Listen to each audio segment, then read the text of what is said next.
لے کر بھی ایسے متولیوں کو ہٹوا دے رہے جو پیسے کھا جاتے ہو، وقف کی پراپرٹیوں کو ضائع کرتے ہو، برباد کرتے ہو، ایسوں کو کوئی حق نہیں پہنچتا کہ وہ متولی بن کر کے صرف عہدوں پر جمے رہے۔ اور سن لیجئے، میں صاف بات آپ سے عرض کروں گا، شرعی بات کہوں گا جو کہوں گا آپ سے، اگر آپ کو وقف کا نظام چلانے کے لیے، مسجد مدرسے کا نظام چلانے کے لیے جو شرعی مسائل ضروری ہے اور جو اس وقت کے گورنمنٹ کے قانون ہے وقف کے، اس کی جانکاری نہیں ہے اور آپ اس کے لائق نہیں کہ آپ اس کی جانکاری لے لیں، تو بالکل جائز نہیں کہ آپ متولی کے عہدے پر چمٹ کے رہے، رات ہونے سے پہلے، سورج ڈوبنے سے پہلے استعفا دے دے اور الگ ہو جائے ہو۔ کسی حال میں ان کو لیاقت نہیں کہ اس منصب پر چمٹ کر کے بیٹھے رہے، اس لیے کہ یہ شریعت کا معاملہ ہے، یہ کوئی معمولی کھیل کھلونا تھوڑا ہی ہے۔ اور یاد رکھ لو، ایک قصہ میں عبرت کے لیے سنایا کرتا ہوں حضرات، کسی مرنے والے کی بری بات کبھی کہنی نہیں چاہیے۔ ہمارے یہاں ایک آدمی کا انتقال ہو گیا ہے، اللہ ہم سب کو بری موت سے حفاظت میں رکھے۔ انتقال کے بعد اس کے پورے بدن کے اوپر کالا پن آ گیا ہے، انتقال ہوتے ہی اس کا بدن کالا ہو گیا ہے اور بدن کے اوپر ڈراؤنی چیزیں پھوڑی پھنسی جیسی نکلنے لگی۔ لوگ حیران تھے، بیچارے نے زندگی میں کیا گناہ کیا ہوگا کہ مرتے ہی یہ سزا شروع ہو گئی۔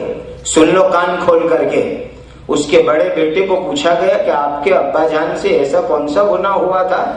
تو اس کے بیٹے نے کہا کہ میرے ابا جان کا ایک گناہ ایسا ہے جس کے بارے میں مجھے یقین ہے کہ اس کی وجہ سے مرتے ہی میرے باپ کو عبرتناک سزا ہوئی ہے، اور وہ گناہ یہ کہ میرے ابا مسجد مدرسے کے متولی رہے اور پیسوں کے بارے میں انہوں نے کبھی احتیاط سے کام نہیں لیا۔ مسجد مدرسوں کے پیسے جیب میں لے کر آئے اور گھر کا کوئی سامان خریدنے کی ضرورت پڑی تو ایسا بھی ہو جاتا تھا کہ اسی پیسے میں سے گھر کا سامان آ جاتا تھا۔ کہ یہ جو حرام کا، مسجد کا، مدرسوں کا مال کھایا، مجھے یقین ہے کہ اس کی وجہ سے مرتے ہی میرے باپ کو یہ سزا عبرتناک شروع ہوئی ہے۔ حضرات، میں آپ کو کہوں، کوئی میرے گھر میں سے چوری کر لے رہے، مجھ سے آ کر معافی مانگ لے رہے، میں معاف کر دوں گا، انشاءاللہ اللہ بھی اس کو معاف کر دیں گے، وہ خدا سے معافی مانگے۔ لیکن وقف کا پیسہ، چندے کا پیسہ، لوگوں کے ڈونیشن کا پیسہ، اگر اس کو تم نے غلط طریقے سے کھایا تو کس سے معافی مانگنے جاؤ گے؟ پوری قوم سے کیسے معافی مانگو گے؟ اس کی معافی کی کیا شکل ہوگی؟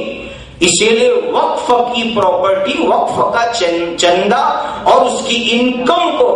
ضائع اور برباد کرنے سے اپنے آپ کو بچاؤ، ورنہ دنیا میں رسوائی ہے، آخرت میں خطرناک سزا ہے۔ اور میں آپ سے آگے کہوں کہ حضرات، یہ چند چھوٹی چھوٹی باتوں کو آپ ملحوظ رکھیں۔ آج جنرلی ہمارے یہاں مسجد مدرسوں کے اندر یہ چیزوں کا کوئی انتظام نہیں ہے، آڈٹ نہیں ہوتا ہے، پابندی سے آڈٹ کرواؤ، ٹرسٹوں کے ٹرسٹ ڈیڈ سلامت نہیں ہے، اس کو سامنے رکھو، اور جمعہ کو پیٹی کھولو، جمعہ کے بعد تو 2 آدمی کی حاضری میں کھولو تاکہ کسی کو شک نہ ہوئے کہ متولی صاحب، ایک جگہ کے بارے میں سنا یہی سورت شہر میں کہ جمعہ کا غلہ جیسے ہی آیا، متولی صاحب نے اس میں سے پیسے لے کر مسجد کے خادم صاحب کو کہا کہ مجھے بھوک بہت لگی ہے، اور اب تک جو پراپرٹیاں ہماری رجسٹر نہیں ہے ان کو جلدی جلدی رجسٹر کرواؤ، یہ بھی بہت بڑی ذمہ داری ہے۔ اور یہ بھاڑا وغیرہ کے معاملے میں آپ سے کیا کہوں، ابھی آپ سن رہے تھے، آج کتنے مدرسے، مسجد ایسی ہے کہ اس کے کھیت لوگوں نے گھڑوں پر لیے ہیں، کھیڑنے کے لیے لیے ہیں، کھیتی کے لیے لیے ہیں، برسہاں برس کی گھڑوں مسجد مدرسے میں جمع نہیں کروائی،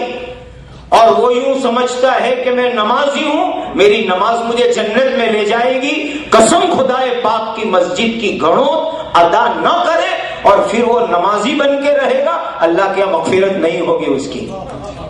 خدا اس کی مغفرت نہیں کریں گے۔ اللہ تعالی ہم سب کو اپنی ذمہ داریوں کا احساس عطا فرمائے، اور اگر یہ ذمہ